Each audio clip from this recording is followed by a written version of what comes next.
زما په لاس کې دغه پیسې وګورئ دا د چا دپاره دي دا د هغه ځوان دپاره دي او دغه مریض سره ما څو خبرې کړي دي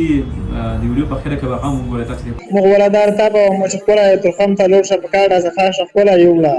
السلام علیکم ورحمت الله. قدم لیدونکو هیله ده چې روغ او جوړ وئ. قدم لیدونکو زما په لاس کې دغه پیسې وګورئ دا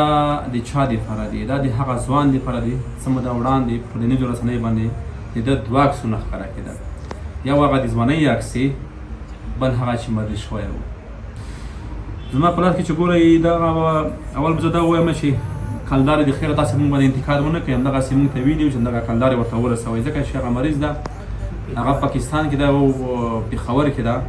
نو دوی ویل چې هلته کلدارو ضرورت ده باید کلدارې ورته که نه موږ چې هر رقم د کرنسي وي موږ ته افغانۍ زموږ ملي هویت دی دا ډېره مهمه ده افغانۍ موږ کوشش کوو چې افغانۍ ته یې واړوو که هغه ډالر وي کار شوي خو دا چې موږ ته کلدار رسېدلي دي هغه مو کلدارې مستقیم دې ته رسوو. ایسې محترم دا د 1,00,000 کلدورې شولې دا د 1,60,050 کلدورې دغه شولې او تر څنګ د 1 2 3 4 5 6 7 8 9 10 11 12 15 افغانۍ شول. دا هغه کومکونه وو چې موږ ته رسېدلي وو موږ تاسو سره وکړل. هغې تر څنګ د ده شمېره مو ډېرو دوستانو ته لیږلې ده شاید موږ دغه ویډیو کسې هم بعضې ملګرو دې سره پاکستان کې هم کومکونه کړي دي او مستقیم دې لپاره پیسې لیږلې وي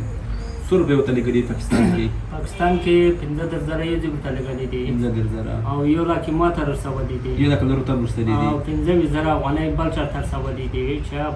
د کاروان صاحب زنګونه لمبر یې ما ورکړې وې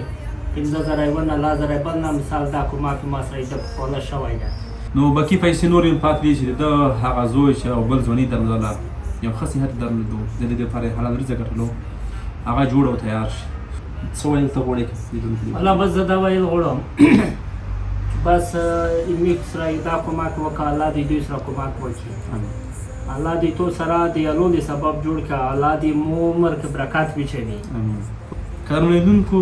یو ځل موږ سره د هغه ګل ځوان ښایسته ځواني وه هغې سره ما څو خبرې وکړه د موبایل باندې سکرین ویډیو ما ترې کړې ده تاسې دپاره دعاګانې هم کړي دي د هغه د څو خبرې موږ سره وګورئ تاسې. واقعیت موږ ټول افغانان ډېر ځینې خفه شوي او ډېر دردمند شول خو دا هر څه د الله د طرفه دي نو انسان نه خروسي دغه جګې ټیټې دا مرضۍ دا هر شی شته نو دلته به نه خفه کېږي. بس خدای امر مثال په سترګو منلی دی پوه شوې دی خدای کورونه دی که نه د هغه مرضۍ نه زموږ چېرته خبرو مساف مریض کېږم دا خدای کورونه دی پوه شوې نو مو ته ډاکټر وویل چې دا پرې مصارف ته نه کېږي تاسو خو سرټیفیکات نشته سره روپۍ طریقه یې اوله نه درته جوړه کړو دا نه چې ورته ډاکټر په ټسونه درته وښایي تاسو سره دلته پیسې نه وي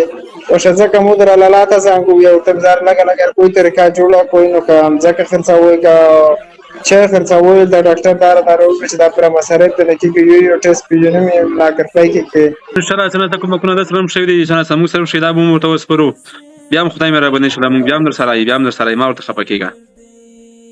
ما ژوندی دی ویې خوښول چې کاروان صاحب څومره کوښښ تکړه شوی ولا چې مونه په ټسونه یې برشا ایرپویز بریا پورته کېږي ځکه چې موږ خو دومره تمه وراکه افغانستان ته وي چې موږ سره دومره یو نیم لاکرپۍ وایي و ټسټ ته ولیکې موږ ولادار ته به مو چې خپله ترخم ته لوړ شه په کاډه څخه شه خپله یوړه. نه داسې کار ونه کړې داسې کار ونه کړې انشاءالله کېږي هر څه کېږي خدای مهربان دی. ډېره مننه قدرمن لیدونکو تاسو نه بیا هم ځانګړې مننه چې هر وخت موږ غږ پورته کړی او تاسې موږ سره همکاري کړې ده بیا موږ تر هغو مظلومو خلکو رسولي لکه څنګه چې دغه دردمند بابا جان ګورئ ډېره مننه بیا تر بیا ښې چارې ښه وخت ولرئ. تنور ته یادېږي ان هېڅ یې نه هېرېږي